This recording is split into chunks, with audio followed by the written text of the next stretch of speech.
వాక్యం అంటుంది, జ్ఞానము కలిగిన స్త్రీ తన ఇంటిని ఏం చేస్తుందంట, కట్టుకోగలుగుతుంది. అయ్యో 1000 రూపాయలు వాడే చోటే 100 రూపాయలు వాడగలగాలి. హల్లెలూయా.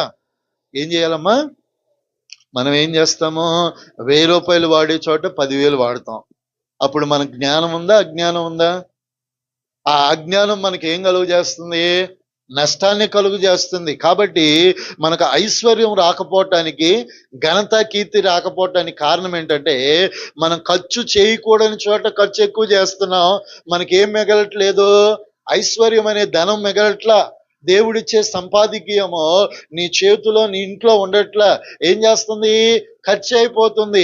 ఎప్పుడైతే మన జీవితంలో ఖర్చులు తగ్గించుకుని, అయ్యో సమకూర్చుకుని విలువైన వస్తువులు కొనుక్కుంటామో, అవి మన జీవితాలకు ఉపయోగపడతాయి. హల్లెలూయా.